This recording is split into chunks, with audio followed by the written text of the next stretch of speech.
नमस्कार, स्वागत छ तपाईलाई यो जानकारीमूलक भिडियोमा। आज हामी घरमै सजिलोसँग भर्मी कम्पोस्ट अर्थात् गडेउले मल कसरी बनाउन सकिन्छ र यसका फाइदा बेफाइदा के छन् भन्ने कुराको विस्तृत जानकारी सहितको भिडियो सामग्री लिएर उपस्थित भइसकेका छौं। भर्मी कम्पोस्टिङ भन्नाले गडेउलाको सहायताले घरको जैविक फोहोरलाई मल बनाउने प्रक्रिया हो। तरकारीको बोक्रा, फलफुलको बोक्रा, कागज, सुक्खा पात आदि कुराहरूलाई मिलाएर गडेउला राख्ने अनि त्यसको केही हप्तामा तयार हुन्छ एक उत्कृष्ट र पोषणयुक्त मल, जसलाई हामी गडेउले मल भनिन्छ। बिरुवाको वृद्धि विकासका लागि चाहिने पोषणयुक्त तत्त्व गडेउले मलमा सजिलै प्राप्त गर्न सकिन्छ। अहिले जथाभावी रासायनिक मल प्रयोग गर्नाले हाम्रो माटो वर्षेनी बिग्रदैछ। रासायनिक मलले माटो कमजोर बनाउँछ, तर भर्मी कम्पोस्टले माटोलाई जीवन्त बनाउँछ। यो सस्तो, पर्यावरण मैत्री र घरमै बनाउन सकिने एक सजिलो पद्धति हो। अब लागौं भर्मी कम्पोस्ट बनाउने प्रक्रियातर्फ।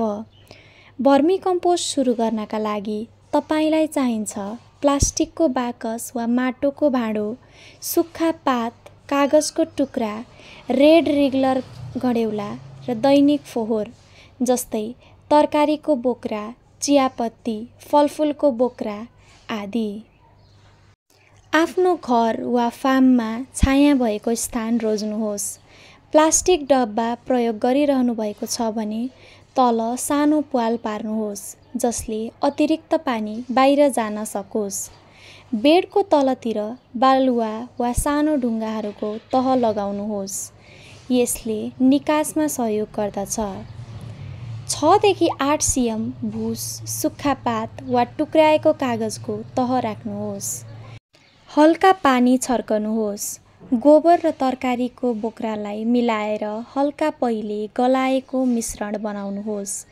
यो मिश्रण बेडमा फैलाउनुहोस्, लगभग 1-2 इन्चको तहमा।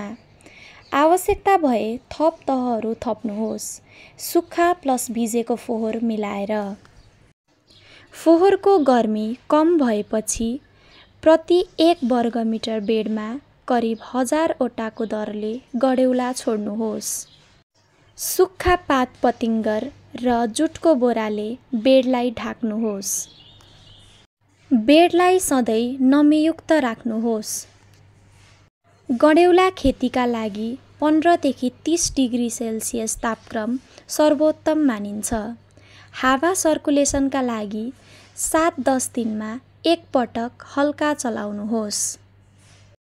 सिधा घाम वा भारी वर्षाबाट जोगाउनुहोस्।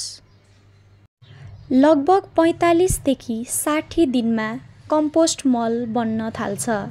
बिस्तारै सबै फोहोर कालो सुक्खा माटो जस्तै मलमा रूपान्तरण हुन्छ। किरा प्राय तलतिर जान्छ जब माथिको खाद सकिन्छ। कम्पोस्ट तयार भएपछि 5-7 दिन कुनै फोहोर नराख्नुहोस्। माथिको भागबाट मल निकाल्नुहोस्। किरालाई अलग गरेर नयाँ बेडमा सार्नुहोस्। तयार मललाई चिसो सुक्खा ठाउँमा बोरा वा झोलामा राख्नुहोस्। यो मल किचन गार्डन, बोटबिरुवा वा खेतमा प्रयोग गर्न सकिन्छ। यसरी सजिलै घरमा वा खेतमा भर्मी कम्पोस्ट बनाउन सकिन्छ। यो तरिका सस्तो, प्राकृतिक र वातावरण मैत्री छ। भर्मी कम्पोस्टिङ भनेको केवल मल बनाउने कुरा होइन, यो त हाम्रो भविष्य जोगाउने उपाय हो। आजै घरमा यो प्रक्रिया सुरु गर्नुहोस्। माटो बचाऊँ, वातावरण बचाऊँ। धन्यवाद।